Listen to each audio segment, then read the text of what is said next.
ഒരാളിനെ അറസ്റ്റ് ചെയ്യുമ്പോൾ പാലിക്കേണ്ട നിയമങ്ങൾ, ചട്ടങ്ങൾ, രീതികൾ മുഴുവൻ സുപ്രീം കോടതിയുടെ ഉത്തരവിലുണ്ട്. ഇന്ത്യയിലെ ഒരു പൗരനെയും പോലീസിന് അകാരണമായി അറസ്റ്റ് ചെയ്തുകൊണ്ടാൻ കഴിയില്ല. ലോക്കപ്പിൽ മർദ്ദിക്കാൻ പാടില്ല. ലോക്കപ്പ് കൊലപാതകമുണ്ടായാൽ എന്തെല്ലാം ചെയ്യണം സുപ്രീം കോടതി ഉത്തരവുണ്ട്. ഒരാളിനെ അറസ്റ്റ് ചെയ്താൽ എന്തെല്ലാം ചെയ്യണം സുപ്രീം കോടതി ഉത്തരവുണ്ട്. എല്ലാ പോലീസ് സ്റ്റേഷനിൽ CCTV ദൃശ്യങ്ങൾ ഉണ്ടാകണം, CCTV ക്യാമറ ഉണ്ടാകണം. ഇതെല്ലാം രാജ്യത്തെ പരമോന്നത നീതിപീഠമായ സുപ്രീം കോടതിയുടെ തീരുമാനങ്ങളാണ്.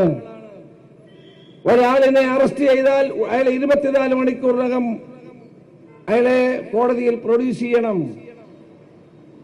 വൈദ്യപരിശോധന, ഇതൊക്കെ കോടതിയുടെ അല്ലെങ്കിൽ പോലീസിന്റെ മാനുവലിലുള്ള കാര്യമാണ്, പോലീസ് ആക്ടിലുള്ള കാര്യമാണ്. പോലീസ് പ്രവർത്തിക്കുന്നത് CPM പറയുന്നത് പോലെ അല്ല.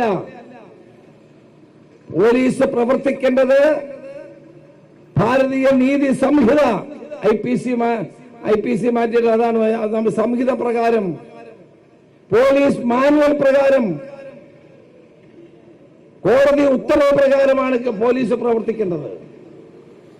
ഞാൻ ഒരു കാര്യം പറയാൻ ആഗ്രഹിക്കുന്നു. ഇനി ഈ സംസ്ഥാനത്ത് തെരഞ്ഞെടുപ്പിന് 8 മാസമേ ഉള്ളൂ. ഇതുപോലെ അതിക്രമങ്ങൾ കാണിക്കുന്ന പോലീസുകാരോട് എനിക്ക് പറയാനുള്ളത്, നിങ്ങൾ മാർക്സിസ്റ്റ് പാർട്ടിക്ക് വേണ്ടിയുള്ള ദാസ്യവേല അവസാനിപ്പിക്കണം. ഇവിടെ 8 മാസം കഴിഞ്ഞ് വരാൻ പോകുന്ന UDF ഗവൺമെന്റ് ആയിരിക്കും. ഈ അതിക്രമങ്ങൾ കാണിക്കുന്ന ആളുകൾ അത് ഓർത്തിരിക്കണം എന്നാണ് എനിക്ക് പറയാനുള്ളത്. നിങ്ങൾ ഈ അതിക്രമങ്ങൾ അവസാനിപ്പിക്കണം. സാധാരണക്കാരും പാവപ്പെട്ടവരുമായ ജനങ്ങൾ നീതി തേടി എത്തുന്നത് പോലീസ് സ്റ്റേഷനിലാണ്. ലോക്കൽ കമ്മിറ്റി സെക്രട്ടറിയും ഏരിയ കമ്മിറ്റി സെക്രട്ടറിയും മാത്രം പറയുന്ന അനുസരിച്ചല്ല പ്രവർത്തിക്കേണ്ടത്. കോടതി ഉത്തരവുകൾ, മാനുവൽ, പോലീസ് മാനുവൽ, അതോടെ പോലീസ് ആക്ട്, ഇതനുസരിച്ച് വേണം നിങ്ങൾ പ്രവർത്തിക്കാൻ. You are answerable to the court. നിങ്ങൾ കോടതിയിൽ, ഇവിടെ നിയമം പഠിച്ചവരുണ്ടല്ലോ, അവർക്ക് എല്ലാവർക്കും അറിയാം, കോടതിയിൽ പോലീസിന്റെ ഓരോ നടപടിയും ചോദ്യം ചെയ്യപ്പെടുന്നുണ്ട്.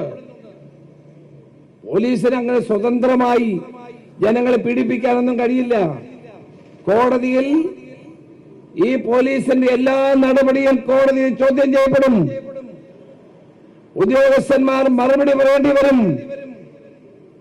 ഇന്നിപ്പോ TV തുറക്കാൻ പറ്റില്ല. ഓരോ ദിവസവും നടന്നുകൊണ്ടിരിക്കുന്ന അതിക്രമങ്ങളെ പറ്റി പറഞ്ഞുകൊണ്ടിരിക്കുകയാണ്. ഞാൻ പറഞ്ഞത് ഏറ്റവും കൂടുതൽ അതിക്രമങ്ങൾ നടക്കുന്ന അപ്പൊ തോമസ് ഐസക് ഇന്നലെ പറഞ്ഞു, രമേശ് ചെന്നിത്തല ആഭ്യന്തരമന്ത്രിയായിരുന്ന കാലത്ത് ഇതിനേക്കാൾ കൂടുതൽ അതിക്രമങ്ങൾ നടന്നു. എവിടെയാണ്? ഞാൻ 2.5 വർഷമാണ് ആഭ്യന്തരമന്ത്രിയായിരുന്നത്. എവിടെയാണ് അതിക്രമങ്ങൾ ഉണ്ടായത്? പോലീസിന്റെ അതിക്രമങ്ങൾ എവിടെ ഉണ്ടായി? പറയട്ടെ.